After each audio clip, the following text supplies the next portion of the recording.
नमस्कार। आज हम रेलवे संचालन से जुड़े कुछ अहम दस्तावेज देख रहे हैं, खासतौर पर एक सुधार मेमो। और हम ये समझने की कोशिश करेंगे कि जब स्टेशनों के बीच का वो इंटरमीडिएट ब्लॉक स्टॉप सिग्नल, जिसे आईबीएसएस कहते हैं, वो अगर फेल हो जाए तो क्या प्रक्रिया अपनाई जाती है? जी बिल्कुल। देखिए, आईबीएसएस जो है वो दो स्टेशनों के बीच सिग्नलिंग का एक बहुत ज़रूरी हिस्सा है। अगर ये फेल होता है तो इसका सीधा मतलब है कि ऑटोमेटिक सुरक्षा का एक लेयर वो काम नहीं कर रहा है। इसलिए फिर ट्रेनों को आगे बढ़ाने के लिए बहुत खास मतलब मैनुअल प्रक्रियाओं का पालन करना ज़रूरी हो जाता है। और ये प्रक्रियाएं इस पर निर्भर करती हैं कि बाकी चीज़ें जैसे ब्लॉक इंस्ट्रूमेंट या फिर एक्सेल काउंटर, ट्रैक सर्किट वगैरह वो काम कर रहे हैं या नहीं। अच्छा, ठीक है, तो इसको थोड़ा और समझते हैं। स्रोत बताते हैं कि 3 मुख्य स्थितियां हो सकती हैं, है बिल्कुल। ना? और हर एक के लिए प्रक्रिया थोड़ी अलग है। ये पहली स्थिति लेते हैं, आईबीएसएस फेल है, पर ब्लॉक इंस्ट्रूमेंट और एक्सेल काउंटर या ट्रैक सर्किट वो ठीक काम कर रहे हैं। हाँ बिल्कुल। इस मामले में जो पिछला स्टेशन मास्टर मतलब एसएम है, वो अगले स्टेशन के एसएम को एक नंबर्ड मैसेज भेजते हैं। वो आपस में प्राइवेट नंबर यानी पीएन एक्सचेंज करके पुष्टि करते हैं और ये सारी बातचीत ट्रेन सिग्नलिंग रजिस्टर टीएसआर में नोट की जाती है। इसमें खास बात यह है कि लाइन क्लियर ब्लॉक इंस्ट्रूमेंट से ही मिलता है क्योंकि वो तो ठीक चल रहा है। अच्छा, क्योंकि वो चालू है तो सिस्टम को पता है कि आगे बढ़ सकते हैं। जी। लेकिन फिर भी सिग्नल तो फेल है, तो लोको पायलट को एक अथॉरिटी फॉर्म T369-3B देते हैं। उसमें लिखा है कि फेल सिग्नल को ऑन स्थिति में वो सामान्य गति से पार कर सकता है। ये थोड़ा अजीब नहीं?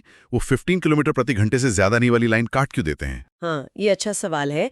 देखिए, क्योंकि ब्लॉक इंस्ट्रूमेंट और ट्रैक सर्किट या एक्सेल काउंटर दोनों ठीक काम कर रहे हैं, तो सिस्टम इलेक्ट्रॉनिकली ये पक्का कर रहा है कि सिग्नल के आगे का पूरा सेक्शन अगले स्टेशन तक वो खाली है। विफलता सिर्फ आईबीएसएस सिग्नल की है, मतलब ट्रैक खुद सुरक्षित है। तो सावधानी तो बरतनी है, इसलिए एलपीसी को फॉर्म T369-3B से सूचित करते हैं। लेकिन गति कम करने की जरूरत नहीं पड़ती, क्योंकि सेक्शन क्लियर होने की पुष्टि दूसरे सिस्टम से हो रही है। समझ गया। ठीक है, अब मान लीजिए दूसरी स्थिति थोड़ी और पेचीदा। आईबीएसएस फेल है और साथ में ब्लॉक इंस्ट्रूमेंट भी फेल हो गया, लेकिन एक्सेल काउंटर या ट्रैक सर्किट अभी भी काम कर रहे हैं। तब देखिए, कम्युनिकेशन का तरीका ज्यादातर वही रहता है। वो नंबर वाला संदेश, पीएन का आदान प्रदान, टीएसआर में एंट्री, ये सब होगा। लेकिन अब क्योंकि ब्लॉक इंस्ट्रूमेंट फेल है, तो लाइन क्लियर उससे तो मिल नहीं सकता। इसलिए फिर दूसरे तरीकों का इस्तेमाल होता है, जैसे ब्लॉक टेलीफोन या station to station fix telephone, control phone VHF, जो भी उपलब्ध हो और प्राथमिकता के क्रम में हो। और अगर किसी नॉन ब्लॉक टेलीफोन का इस्तेमाल करना पड़े तो सुरक्षा के लिए पिछली 3 ट्रेनों के पीएन क्रॉस चेक करना अनिवार्य होता है। साथ ही दोनों एसएम को एक्सेल काउंटर या ट्रैक सर्किट इंडिकेशन देखकर यह पक्का करना होता है कि सेक्शन वाकई खाली है। अच्छा, और यहाँ लोको पायलट को जो अथॉरिटी मिलती है उसमें भी फर्क है ना? अब उसे पेपर लाइन क्लियर टिकट मतलब पीएलसीटी वो भी दिया जाता है, TC1425 या TD1425, और साथ में वो T369-3B फॉर्म भी। दोनों क्यों? हाँ बिल्कुल। पीएलसीटी अब इसलिए जरूरी है क्योंकि ब्लॉक इंस्ट्रूमेंट काम नहीं कर रहा, तो ट्रेन को पूरे ब्लॉक सेक्शन में आगे बढ़ने की परमिशन इसी कागजी टिकट से मिलती है। और जो T369-3B फॉर्म है, जिस पर फिर से वो 15 किलोमीटर घंटे वाली शर्त कटी होती है, वो उसे खास तौर पर उस फेल्ड आईबीएसएस सिग्नल को सामान्य गति से पार करने की इजाजत देता है, क्योंकि एक्सेल काउंटर तो अभी भी बता रहा है कि सिग्नल के ठीक आगे ट्रैक सुरक्षित है। तो एक अधिकार पूरे सेक्शन के लिए, दूसरा उस खास फेल सिग्नल के लिए। समझ गया, समझ गया। एक सेक्शन के लिए, एक सिग्नल के लिए। और अब वो सबसे मुश्किल स्थिति, जब सब कुछ फेल हो गया हो, मतलब आईबीएसएस भी, ब्लॉक इंस्ट्रूमेंट भी और एक्सेल काउंटर्स या ट्रैक सर्किट भी, तब तो कोई ऑटोमेटिक निगरानी बची ही नहीं। जी हाँ, ये सबसे गंभीर स्थिति मानी जाती है। इसमें कम्युनिकेशन और लाइन क्लियर लेने का तरीका तो दूसरी स्थिति जैसा ही है, वैकल्पिक फोन, पीएन क्रॉस चेकिंग वगैरह। एलपी को पीएलसीटी और T369-3B दोनों दिए जाते हैं, लेकिन यहाँ एक बहुत ही बड़ा और महत्वपूर्ण अंतर आ जाता है। वो क्या है? क्या अब भी एलपी सामान्य गति से जा सकता है?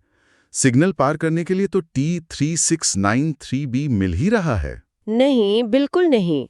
अब सामान्य गति की बात ही नहीं उठती, क्योंकि अब सेक्शन खाली है या नहीं इसकी कोई इलेक्ट्रॉनिक पुष्टि हमारे पास नहीं है। इसलिए एलपी को एक कॉशन ऑर्डर यानी सावधानी ऑर्डर जारी किया जाता है और इसमें एक नया नियम SR 4.09I 33 लागू होता है।